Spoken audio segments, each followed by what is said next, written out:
हमारे देश को हो क्या गया है, जहां देखे वहां हिंदू मुस्लिम चल रहा है। फेसबुक खोलिए वहां हिंदू मुस्लिम, ट्विटर खोलिए वहां हिंदू मुस्लिम, किसी आम आदमी से बात कीजिए तो हिंदू मुस्लिम, मतलब हर जगह हिंदू मुस्लिम चल रहा है। आखिर ये चल क्या रहा है? इससे किसका फायदा हो रहा है, किसका नुकसान हो रहा है, कौन है इसके पीछे? आज यही सारा डिटेल पे बात करेंगे। बने रहिए हमारे साथ। एक खत्ता ये भी पाकिस्तान है, ये भी एक पाकिस्तान है, ये छोटा पाकिस्तान है। छोटा पाकिस्तान क्यों? हिंदुस्तान क्यों नहीं है? नहीं है। ये है जो ये जो लड़का है नहीं कोई पाकिस्तानी है। हाँ इंडिया में रहते हो आप भी पाकिस्तानी हो? हाँ हम भी पाकिस्तान है। अच्छा, इसको देखना होगा तो क्या नाम है इनका?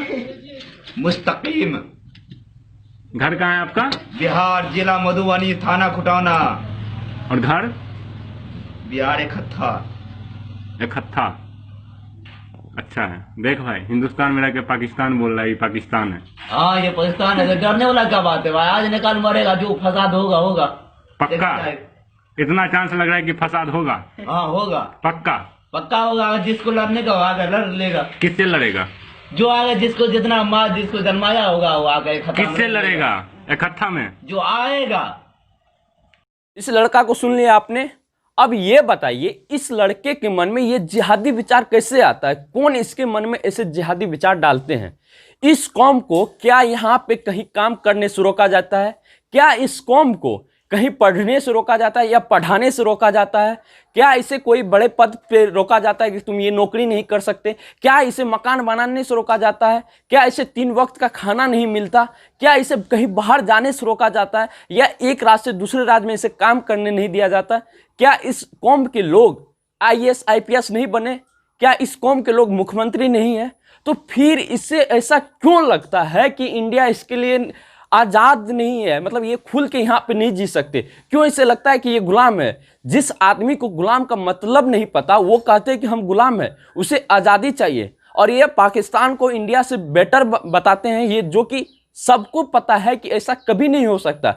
जहाँ ना बिजली है, ना खाने के लिए ठीक से मिलता है, जहाँ ना डॉक्टर है, वहाँ पे इसको सब कुछ दिख रहा है। और जहाँ पे इसको खाने मिल रहा है, 3 वक्त का खाना मिल रहा है, सारा सुविधा मिल रहा है, वहाँ पे इसको आज़ादी चाहिए। मतलब ये जिहादी विचार आता कहाँ है इस कौम के पास? मुझे ये समझ में नहीं आता। छोटा सा घटना था जो मैंने आपको दिखाया कि एक लड़का का जिहादी विचार। अब कुछ ऐसी घटना है जिसको बिना बताए हम नहीं आगे बढ़ सकते, नहीं रह सकते। ये घटना अभी आपको बताते मेवात गांव में, जहां बहुल्य संख्या में हिंदू रहते थे, आज वहां 4-5 घर ही हिंदू का बच गया है। क्या आपको यहाँ पे भाईचारा दिख रहा है? अब जो हिंदू मुस्लिम का जो नारा लगाते थे भाई भाई, वो कहाँ गए? अब तो इसी घटना को आप थोड़ा उल्टा करके सोचिए। अगर यहाँ पे 4-5 ही इस जिहादी विचार के लोग रह जाते तो क्या होता देश में? लेकिन तभी सबको भाईचारा दिखता, लेकिन शायद वो 4-5 घर के बदले जो वहां पे ज्यादा बहुल्य संख्या में जो घर रहता उसे जला दिया जाता अभी तक। और अब आप हाल ही के घटना को देख लीजिए, जो सरपंच कश्मीर के मारे गए, उन सरपंच का क्या गलती था कि वो हिंदू थे? अरे आप जिहादी विचार की वजह से एक सरपंच का जान लिए हैं, सिर्फ हिंदू का नहीं।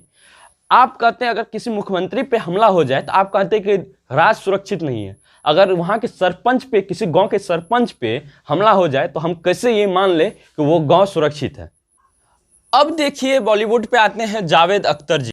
जावेद अख्तर, जिनका इंडिया में बहुत ही सम्मान है, जिनको इंडिया के लोग बहुत ही अच्छे से आइडियल, बहुत किसी का आइडियल भी है, वे ऐसे ऐसा ट्वीट करते हैं कि मतलब क्या कहें कि घिन आने लगता है कि ऐसे आदमी को भी सम्मान दिया जाता है। हमेशा देशद्रोही ही बात बोलेंगे। आप देखिए इस शख्स को देख लीजिए, जो दिल्ली के मास्टरमाइंड है, इनके सपोर्ट में ये उतर जाते हैं और ये इनडायरेक्टली कहते हैं कि इनको छोड़ देना चाहिए, बेगुनाह है। ये वही शख्स है ना, अगर आतंकवादी मर जाए तो ये कहेंगे कि आतंकवादी का मजहब नहीं होता, लेकिन मर जाए तो ये उनके सपोर्ट में आ जाएंगे। देश के मतलब देश के विरोध जितना जा सकते हैं ये उतना नीचे गिर जाते हैं। अगर आपको ऐसा लगता है कि इंडिया में इस्लाम खतरे में है तो आप पाकिस्तान चल जाइए, वहाँ तो बहुत ही अच्छे से इस्लाम फल फूल रहा है। वहाँ तो आपको 24 घंटा बिजली भी मिलेगा, वहाँ आपको अच्छी अच्छी सड़कें मिलेंगे, हाईवे मिलेंगे, जहाँ पे आपको जरा से भी दिक्कत नहीं होगा। फिर आप इंडिया में क्या कर रहे हैं? ये बॉलीवुड वाले अपने आप को सेकुलर मांगते हैं। मैंने आपको पहले भी बहुत बार बताया कि सेकुलर का मतलब क्या होता है और इंडिया में सेकुलर का मतलब क्या है। अगर आपको याद नहीं है तो मैं बता देता हूं। इंडिया में सेकुलर का मतलब होता है हिंदू विरोधी। जी हां, हिंदू विरोधी। ये लोग बॉलीवुड वाले सिर्फ सेकुलर का ढोंग रचते हैं और हमेशा एक तरह से कहते हैं कि देश का भी विरोध करने से ये पीछे नहीं हटते। अब देखिए, जो अमेरिका में दंगा चल रहा था, जो प्रोटेस्ट हो रहे थे कि काला का भी मतलब काला को लेकर कि काला नहीं कहा जाए, काला इंसान को भी सम्मान दिया जाए, जो भी हुआ, एक ऑफिसर की वजह से एक ब्लैक आदमी का, काला आदमी का मौत हो गया। तो उसके वजह से दंगे फसाद हो रहे थे अमेरिका में कि गोरे लोग काला पर अत्याचार करते हैं। उसके लेकर हमारे बॉलीवुड वाले भी ट्विटर पे, फेसबुक पे, इंस्टा पे ये लिख रहे थे कि ब्लैक लाइव्स मैटर, मतलब काले का भी जीवन मैटर करता है। ये वो टैग देते थे, हर जगह लिख रहे थे। लेकिन जब अपने इंडिया में बम्बई में ही पालघर की घटना घटी, एक संत को मॉब लिंच करके मार दिया गया, तब किसी ने भी ये नहीं लिखा कि साधु की भी जान होती है। जब एक हथनी को बम खिला के मारा गया तो किसी भी ये नहीं लिखा कि जानवर का भी जान होता है, उन्हें भी दर्द होता है। लेकिन इन्हें जो इंटरनेशनल, जो अमेरिका में हो रहा था, जिससे हमें कोई लेना देना नहीं है, उसके पीछे ये पड़ेंगे, उसके लिए ये आवाज उठा रहे। लेकिन हमारे देश में जो बार बार साधुओं की हत्या हो रही है, नादेर, पालघर हो या रिसेंटली कश्मीर का बात करें जहां सरपंच की जिहादी विचार के लोग ने मार डाला, यहाँ पे से कोई भी आप अभी तक कहीं भी एक ट्वीट नहीं पढ़े होंगे कि ये लोग शर्मिंदा हैं या ये लोग दुखी हैं, इनको ऐसा नहीं होना चाहिए। लेकिन यहीं पे आप उल्टा देखिए, अगर ये खास कौम के आदमी रहते तो अभी तक शायद पूरा बॉलीवुड उठ के आ गया रहता ट्विटर पे और हैशटैग चल रहा था कि इस्लाम खतरे में है, सेव इस्लाम का हैशटैग अभी तक शायद बहुत ज़्यादा ट्वीट भी हो जाता, वर्ल्ड का नंबर 1 ट्रेंडिंग में रहता। ये एक बार की बात नहीं है, ये हमेशा इंडिया में होते रहा है और ये खुद को सेकुलर मान के फिर छुप जाते हैं। अगर आप सेकुलर हैं तो सबसे पहले आप हिंदू मुस्लिम जो बोलते हैं कि हम हिंदू हैं, ये मुस्लिम है, ये बोलना बंद कीजिए, तो हम आपको मानेंगे कि आप सेकुलर हैं। आप अपने आप को हिंदू भी बोलते हैं, आप अपने आप को मुसलमान भी बोलते हैं और अपने आप को सेकुलर भी बोलते हैं। मेरा कहना इतना ही है कि आप हिंदू मुस्लिम भाई भाई का नारा लगाते हैं तो उस पर अमल भी कीजिए। सिर्फ एक तरफ से नहीं होता है, दोनों तरफ से हाथ बढ़ाना पड़ता है।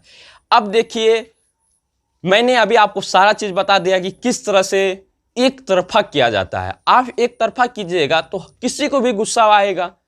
तो मैं बस इतना ही कहता हूं कि ये एक बार आप विचार कीजिए और इससे देखिए फायदा किसका हो रहा है।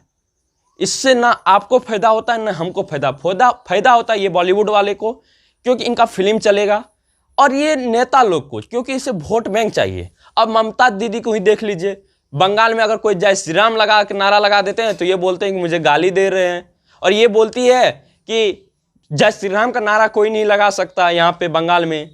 अब बताइए ये कहाँ का इंसाफ है, कैसा सेकुलर हुआ। तो ये तो आप एक, क्योंकि वहाँ पे मुस्लिम ज़्यादा जनसंख्या में, आप उनके वोट के लिए आप ऐसा कर रहे हैं।